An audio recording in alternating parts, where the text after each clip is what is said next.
میں کہا بھائی اس سے بڑی بےزتی سر سید کی اور نہیں ہو سکتی۔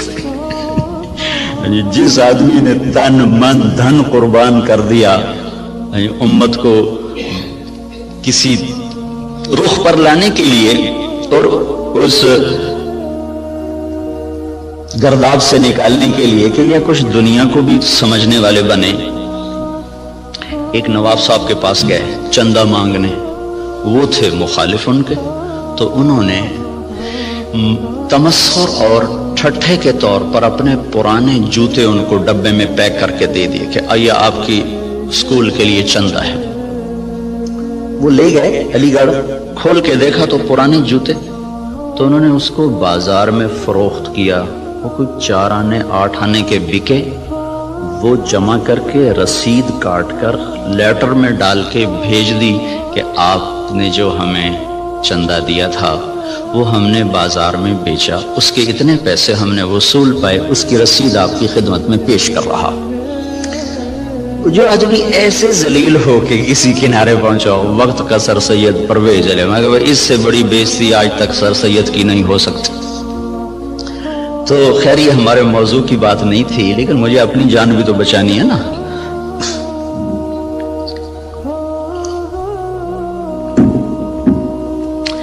اللہ تبارک و تعالیٰ نے ہمیں ایک ذہن دیا ہے۔ اس وقت ذہن یہ ہے کہ ہم اپنی محنت کا کماتے ہیں، محنت کا کھاتے ہیں، جو کماتے ہیں جو مرضی کریں، یہ ایک ذہن جس کو ہم سرمایہ داری کا نظام کہتے ہیں۔ یہ 1925 میں ایک شخص پیدا ہوا تھا وہاں گلاسکو کا، اس نے یہ نظریہ دیا تھا، اس نے کتاب لکھی دی دی ویلتھ آف نیشن، تو اس میں اس نے یہ نظریہ دیا تھا کہ آدمی کو کمانے میں آزاد ہونا چاہیے، جو جیسے مرضی کمائے، اس سے مال کی دوڑ لگے گی اور لوگوں کے پاس سرمایہ وافر ہو جائے گا۔ ایڈورڈ سمتھ اس کا نام تھا۔ اس کے مقابلے میں ایک نظریہ تھا جو کارل مارکس نے دیا کہ سب کچھ نیشن کا ہے، حکومت کا ہے، کسی کا کوئی حق کوئی نہیں، حکومت اس کو صحیح طور پر تقسیم کرے گی۔ یہ 2 غلط نظریے دنیا میں چلے، ایک ختم ہو گیا، ایک قریب المرگ ہے، ختم ہونے پر ہے۔ اسلام اس کے بیچ میں لاتا ہے، وَكَانَ بَيْنَ ذَلِكَ قَوَامًا، وہ درمیان میں لاتا ہے، وہ ملکیت اللہ کی ثابت کرتا ہے، نہ میری نہ حکومت کی۔ الملک للہ۔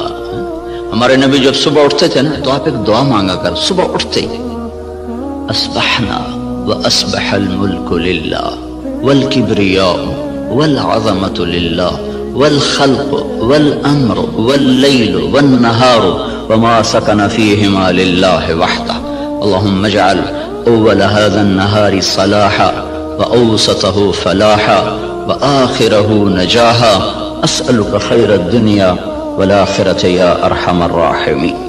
ہمارے نبی نے جو ہمیں دعائیں سکھائی ہیں وہ بھی معجزات نبوت میں سے ہیں کہ اتنے خوبصورت اسلوب میں اللہ سے بات کرنا اور مختصر کلمات میں سب کچھ مانگ لینا، یہ صرف نبی سکھا سکتا ہے اور کوئی نہیں سکھا سکتا۔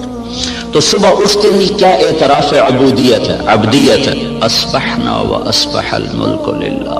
میرے رب، ساری کائنات جس پر دن چڑھ رہا ہے وہ تیری ہی ہے، ساری عظمتیں جلال و کبریا وہ تیرے لیے ہے، ساری مخلوق سارا کچھ وہ تیرا ہی ہے، زمین آسمان جو اس کے درمیان ہے وہ سب کچھ تیرا ہے۔ جب سب کچھ تیرا ہے میں تیرا محتاج بن کر تجھ سے سوال کرتا ہوں، یا اللہ اس دن کا اول وہ فلاح بنا دے اور اس کے درمیان کو صلاح بنا دے، اس کے آخر کو نجات بنا دے۔ یہ تصور ہمیں اللہ کی طرف سے ملا ہے کہ جو کچھ میرے پاس ہے وہ بطور استحقاق نہیں، بطور امتحان ہے۔ یہ 2 لفظوں میں راستے جدا ہو جاتے ہیں۔ میرے پاس جو کچھ ہے بطور استحقاق نہیں، بطور امتحان ہے۔ جو کچھ ملا، جس کو ملا، دینے والا کوئی اور ہے اور دیا جا رہا ہے اس کے امتحان کے لیے، اور عنقریب یہ اس سے واپس لے لیا جائے گا اور پھر اس کو ایک بہت بڑی عدالت میں پیش کیا جائے گا، پھر وہاں اس کے اچھے اور برے اعمال کو تولا جائے گا، پھر اس پر یا ہمیشہ کے لیے جنت کا فیصلہ ہوگا یا ہمیشہ کے عذاب اور جہنم کا فیصلہ ہوگا۔ ہمیں یہ بنیاد دی گئی ہے، ہم اس پر اپنی زندگی کی عمارت کو تعمیر کرتے ہیں۔ وہ بادشاہ وقت بھی ہے، تو اگر وہ دین کو سمجھتا ہے تو وہ کبھی یہ دعویٰ نہیں کرے گا کہ ملک میرا ہے۔ یہ دعویٰ فرعونی ذہن کے لوگ کرتے ہیں، الیس لی ملک مصر وہذہ الانہار تجری من تحتی افلا تبصرون، مصر میرا ہے، نہریں میری ہیں، میں جو چاہے مرضی کروں۔ اس کے بدلے میں جس کو اللہ تعالیٰ ایمان کی دولت دیتا ہے وہ کہتا ہے ملک اللہ کا ہے، میں تو امانت دار ہوں، حکومت اللہ کی ہے، میں تو امانت دار ہوں، میں تو اس میں خیانت نہیں کر سکتا۔ عمر بن عبدالعزیز کے بچوں نے ماں سے کہا کپڑے چاہیے، عید آ رہی، انہوں نے خاوند سے کہا، اور عمر بن عبدالعزیز 3 بر اعظم پر حکمران ہیں، میں بیت المال ایسا بھرا کہ نہ بعد میں کبھی بھرا نہ پہلے کبھی بھرا۔ تو انہوں نے بیوی نے عرض کیا کہ بچے کپڑے مانگ رہے ہیں، تو انہوں نے فرمایا میرے پاس تو پیسے کوئی نہیں۔ اس سے پہلے خلفاء نے خزانے کو استعمال کیا جیسے چاہا، انہوں نے اپنا سمجھ لیا تھا، دھوکہ کھا گئے۔ ایک ایمان والا آیا، اللہ سے ڈرنے والا آیا، اس نے کہا الملک للہ، کہا فاطمہ یہ تو دولت میری نہیں ہے، یہ تو امانت ہے، میرے پاس پیسے نہیں، میں کپڑے کہاں سے لے کر دوں؟ بیوی نے کہا اگلے مہینے کی تنخواہ ایڈوانس لو، میں اس سے کپڑے سی لوں گی، روٹی کا خرچہ میں گھر بیٹھے مزدوری کر کے نکال لوں گی۔ چلنے گئے، ہاں یہ میں کر سکتا ہوں۔ تو انہوں نے اپنے خزانچی کو بلا کے فرمایا کہ ہمیں اگلے مہینے کا خرچہ، اگلے مہینے کی تنخواہ ہمیں ایڈوانس دے دی جائے۔ تو خزانچی نے کہا اب مجھے اگلا مہینہ زندہ رہنے کی ضمانت دے دے، میں آپ کو تنخواہ دے دیتا ہوں۔ تو وہ چپ کر کے واپس آ گیا اور اپنی بیوی سے کہا فاطمہ، یہ فاطمہ عبد الملک کی بیٹی ہے، یہ عورت دنیاوی نسبت کے لحاظ سے اس جیسی معزز خاتون دنیا میں آج تک نہیں آئی، آئندہ کوئی آئے جائے تو پتہ نہیں، آج تک دنیاوی نسبت کے لحاظ سے اس خاتون جیسی کوئی عورت نہیں پیدا ہوئی۔ اس کا دادا بادشاہ تھا، اس کا باپ عبد الملک بادشاہ تھا، اس کے 4 بھائی ولید، سلیمان، یزید، ہشام، چاروں بادشاہ بنے، اس کا خامد عمر بن عبدالعزیز وہ بادشاہ بنا۔ یہ عورت 7 نسبتوں سے شہزادی تھی، دادے سے لے کر باپ، 4 بھائی، خامد، ایسی نسبت کی عورت آج تک نہیں پیدا ہوئی۔ اسے فرمایا فاطمہ بچوں سے کہہ دو کہ تمہارا باپ کپڑے لے کے نہیں دے سکتا، الملک للہ، ملک اللہ کا ہے۔ جب عید ملنے کے لیے خاندان کے لوگ آئے، بنو امیہ بڑے زوردار لوگ گزرے ہیں، تو جب لوگ آئے تو خاندان کے لوگ آئے تو بچے بھی ملنے کے لیے آئے، تو ان کے وہی خستہ حال کپڑے تھے۔ تو عمر کہنے لگے بیٹو تمہیں آج صدمہ تو ہوگا کہ تمہارے باپ نے تمہیں کپڑے لے کر نہیں دیے، اور آج تم اوروں کے سامنے کھڑے ہونے میں کچھ سبکی محسوس کر رہے ہو۔ تو ان کے بیٹے نے کہا عبد الملک نے کہ نہیں ابا جان، آج ہم عزت محسوس کر رہے ہیں کہ ہمارے باپ نے خیانت نہیں کی، ہم آج عزت محسوس کر رہے ہیں، ہمارے باپ نے خیانت نہیں کی۔ تو یہ نظریہ اسلام ہے کہ ملک اللہ کا ہے، جو کچھ دیتا ہے اللہ دیتا ہے، اور وہ بطور امتحان دیتا ہے، اور ہم اس میں امین ہیں، ہم اس میں امین ہیں، اور اس کو ہم ایسے استعمال کریں گے جیسے اللہ چاہتا ہے۔ ہم اسے ایسے استعمال نہیں کر سکتے جس سے میرا اللہ ناراض ہو یا اللہ کا رسول ناراض ہو اور اس کے سامنے مجھے شرمندگی اٹھانی پڑے۔ اسی کو اس آیت میں بیان کیا گیا، افرأیتم ما تحرثون، یہ جو تم ریسرچ کر رہے ہو، انتم تزرعونہ ام نحن الزارعون، یہ تمہارا اللہ تمہیں راہیں سجاتا ہے کہ تم اپنی طاقت سے کرتے ہو۔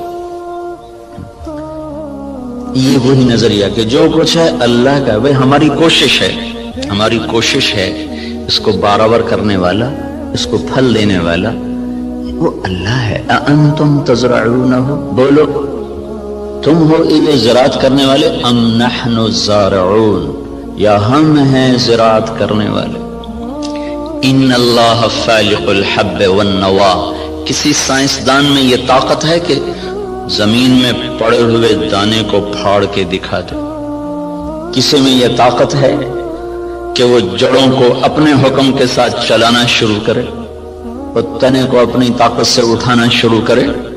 کسی میں یہ طاقت ہے کہ وہ زمین کی رگوں سے غذا کو سمیٹ کر درخت کو پہنچائے اور پھر اس کے اندر رنگ بھرے، اس کے اندر ذائقے بھرے، اس کے اندر مٹھاس بھرے اور اس کے اندر تاثیرات کو بھرے، اس کے اوپر چھلکے کو لائے، کسی کو کاشوں میں بھر دے، کسی کو دانوں میں بھر دے، کسی کو میں گٹھلی بنا دے، کسی کو میں مٹھاس ڈال دے، کسی میں کھٹاس ڈال دے؟ تو آسمان والا دعویٰ کر رہا ہے لو نشاء لجعلناہ حطاما، میں چاہوں تو تمہاری کھڑی کھیتیوں میں سے پھل کھینچ دوں اور کھڑی کو بھوسا بنا دوں، فظلتم تفکہون، بیٹھے باتیں کرتے رہ جاؤ۔ انا لمغرمون، ارے قرضے چڑھ گئے بھائی، بل نحن محرومون، بلکہ سب کچھ ہی گیا، مول ہی گیا۔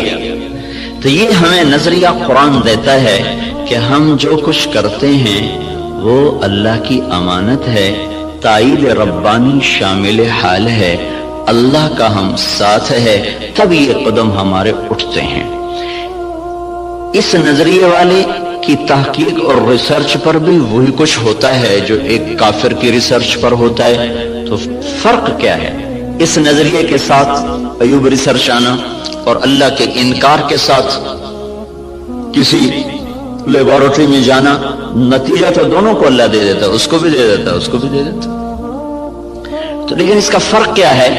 اس کا فرق پڑتا ہے عملی زندگی میں کہ جو آدمی اپنا سب کچھ کر کے چلتا ہے پھر وہ آزاد ہو کے چلتا ہے، وہ اپنی ترتیب زندگی میں نہ اللہ کو پہچانتا ہے نہ اس کے رسول کو پہچانتا ہے، اور جو اسے اللہ کی امانت سمجھ کے چلتا ہے اس کی ترجیحات تبدیل ہو جاتی، وہ اللہ اس کے رسول کو سامنے رکھ کر چلتا ہے اور وہ آخرت میں اس جواب دہ ہونے کے احساس سے چلتا ہے۔ یہ دو سوچ ترجیحات کو تبدیل کر دیتی ہے، ان کی سوچ اور طرف چلی جاتی ہے، وہ حرص و ہوس کے بندے بن جاتے ہیں، اللہ اس کے رسول سے غافل ہو جاتے ہیں۔ یہ قدم قدم پہ لرز لرز کے چلتا ہے، کانپ کانپ چلتا ہے۔ یہ عملی زندگی میں پھر یہ نظریہ طاقتور بن کے انسانیت کو صحیح رخ پر لاتا ہے، جو آپ کے ڈاکٹر صاحب نے فرمایا کہ ہم ذلت و پستی کا شکار ہیں۔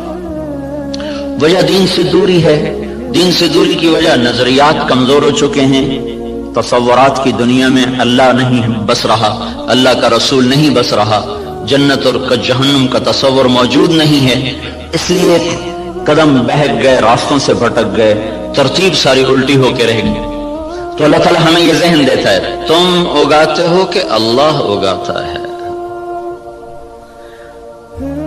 جہاں آپ کی ساری زراعت فیل ہو جائے، انس رضی اللہ تعالیٰ عنہ کو ان کی ماں لے کر آئیں، یا رسول اللہ آپ کا بچہ ہے، آپ کی خدمت کرے گا، اس کے لیے دعا کر دو۔ تو آپ نے فرمایا اللہم بارک لہو فی عمرہ و مالہ، اللہ اس کے مال میں عمر میں برکت دے دے۔ تو انس رضی اللہ عنہ فرمایا کرتے تھے کہ اللہ تعالیٰ نے مجھے اتنی زندگی دے دی کہ اب میں زندگی سے تنگ آ گیا، اللہ کے نبی نے لمبی عمر کی دعا دی، اور ساری دنیا میں کھجور کا پھل سال میں ایک دفعہ پھلتا ہے، کھجور کا درخت، لیکن انس رضی اللہ تعالیٰ عنہ کا باغ سال میں 2 دفعہ پھل دیتا تھا۔ وہ گرمی میں بھی پھل لیتا تھا، سردیوں میں بھی پھل لیتا تھا، نہ ٹیکنالوجی تھی، نہ سائنس، نہ کچھ، صرف اللہ کے نبی کی دعا تھی کہ یا اللہ اس کے رزق میں برکت عطا فرما۔ تو ان کے پھل سال میں 2 دفعہ آتے تھے۔ وہ کھجور تو ویسے ہی بہت دیر کے بعد پھل لیتی ہے۔ سلمان فارسی آئے کہ یا رسول اللہ آزادی تو ملی پر نہ ملنے کے برابر کا، کیوں؟ کہ وہ یہودی نے کہا ہے 100 پودے کھجور کے لگاؤ، جب وہ پھلدار ہو جائیں پھر تمہیں آزاد کروں گا۔ اب کھجور جلدی پھل لینے میں آ جاتی ہے، وہ تو وہی دور تھا جو پرانے زمانے کی کھجوریں تھی جو چل چل چڑھ چڑھ کوئی 10 سال کے بعد پھل دینا شروع کرتی تھی۔ تو میری آزادی تو پھر نہ ہونے کے برابر. اچھا چلو مجھے لے چلو. 3-4 سال پہلے وہ جگہ میں دیکھنے گیا تھا جہاں وہ باغ تھا. انہوں نے باڑ لگائی ہوئی ہے اس کے چاروں طرف. باغ تو نہیں ہے، وہ خالی جگہ پر ہے وہاں موجود. تو آپ نے کھجور اٹھاتے اور لگا دیتے، کھجور اٹھاتے لگا دیتے. سال کے اندر اندر ساری کھجوریں بڑھ کے پھل دینے لگے. صرف 1 سال. ایک کھجور اٹک گئی. یا رسول اللہ، ایک کھجور نہیں اٹکی. کیا ہوا؟ تو حضرت عمر بولے یا رسول اللہ وہ میں نے لگائی تھی. کہ تیرا بھلا تو نے کیوں لگائی تھی؟ پھر آپ تشریف لے گئے، پھر آپ نے اپنے ہاتھ سے لگایا، سال کے اندر وہ پھلدار ہو گئی. اب یہاں ساری سائنس بھی فیل ہے، ٹیکنالوجی بھی فیل ہے. انتم تزرعونہ ام نحن الزارعون، تم اگاتے ہو کہ تمہارا اللہ اگاتا ہے، تم زراعت کرتے ہو کہ تمہارا اللہ کرتا ہے. زراعت کو پانی کے ساتھ جوڑا ہے تو اللہ تعالیٰ فرمایا افرأیتم الماء الذی تشربون انتم انزلتموه من المزن ام نحن المنزلون. یہ پانی تم بارش کا برساتے ہو کہ تمہارا اللہ برساتا ہے. بارش نہ ہو تو آپ مجھ سے زیادہ جانتے ہیں کہ زمین کا پانی، دریاؤں کا پانی وہ تاثیر نہیں رکھتا جو اللہ نے بارش کے پانی میں تاثیر رکھی. زندگیوں کو زندگی مل جاتی ہے. وَتَرَى الْأَرْضَ حَامِدًا وَتَرَى الْأَرْضَ خَاشِعًا، 2 لفظ قرآن استعمال کرتا ہے. زمین کو دیکھو وہ ایسے پھٹی پڑی ہوتی ہے، حامدہ، اس کا ظاہر ختم ہو چکا ہوتا ہے. وَتَرَى الْأَرْضَ خَاشِعًا، اندر باہر سے زمین برباد ہوتی ہے. تو پھر ایک دم اللہ تعالیٰ آسمان سے پانی برساتا ہے.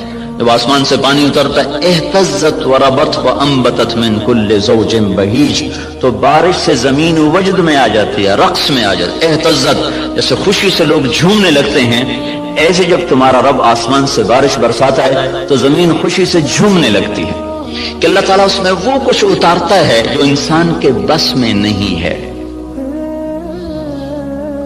تو زراعت کے نیچے پانی کو اللہ تعالیٰ لے کر آئیں کہ یہ تم نے اتارا کہ تمہارے رب نے اتارا. لو نشاء جعلناہ اجاجا، اگر میں چاہوں تو دنیا کے سارے میٹھے پانی کو کڑوا کر دوں تو پھر کیا کرو گے؟ کہاں سے لاؤ گے پانی؟ تو آج کل تو ٹیکنالوجی کا دور ہے نا، کوئی کہہ سکتا ہے کہ ہم پلانٹ لگا لیں گے، میٹھا بنانا شروع کر دیں گے، پانی میٹھا شروع کر دیں گے. تو اسی ذہن کے لیے اللہ تعالیٰ نے ایک آیت اور اتاری ہوئی ہے، قل ارأیتم ان اصبح ماؤکم غورا فمن یاتیکم بماء معین. مجھے بتاؤ جب میں تمہارا پانی ہی ختم کر دوں تو کہاں سے لاؤ گے؟ ویسے ہی ختم کر دے. ان اصبح ماؤکم غورا، ایک قلعہ فتح نہیں ہو رہا تھا ملک شاہ کے زمانے میں، لمبا زمانہ گزر گیا، قلعہ نہیں فتح ہوا، پہاڑی پر تھا. ایک صبح اٹھے تو سارے شہر والوں نے سفید جھنڈے لہرائے ہوئے دروازے کھول دیے. کیا ہوا بھائی؟ رات کو نظام الملک جو وزیر تھا، وزارت کے لحاظ سے شہرت پانے والوں میں اسلامی تاریخ میں نظام الملک کا نام قیامت تک رہے گا. بہت اعلیٰ درجے کی صفات کا حامل اور ایسی وزارت کی کہ آج تک اس کی مثالیں دی جاتی ہیں. وہ سالار لشکر تھا. جب وہ تنگ آ گیا نا تو اس نے رات کو اٹھ کے دعا کی، یا اللہ ہم سے نہیں فتح ہو رہا، تو راستہ کھول دے. صبح قلعے کے دروازے کھول کے لوگ نیچے اتر آئے، کہا یہ ہم ہتھیار ڈالتے. کیا ہوا؟ کہ رات میں سارے شہر کا پانی خشک ہو گیا، ایک قطرہ پانی کوئی نہیں، ایک بوند پانی کوئی نہیں. دھس ان اصبح ماؤکم غورا، پانی کو دھسا دوں، کہاں سے لاؤ گے؟ اور دھنسے کو نکال دیں. حدیبیہ پر جب پہنچے 1400 آدمی، کنواں خشک، وہ پانی ختم. وہ تو حادثہ پیش آ گیا کہ انہوں نے اندر جانے سے روک دیا. وہ تو مکے جانے کی تیاری کر آئے تھے، راستے میں روک دیے گئے، پانی ختم ہو گیا. تو یا رسول اللہ پانی ختم ہے، کیا کریں؟ تو آپ نے کہا کوئی تھوڑا بہت ہو تو لاؤ. تو ایک آدمی تھوڑا سا پانی لے کر آیا تو آپ نے منہ میں ڈال کے خشک کنویں میں کلی کی تو کنویں کا پانی ابلتا ہوا باہر اٹھتے اوپر تک آ گیا. خشک کو اٹھا دیا، کھڑے کو دھنسا دیا.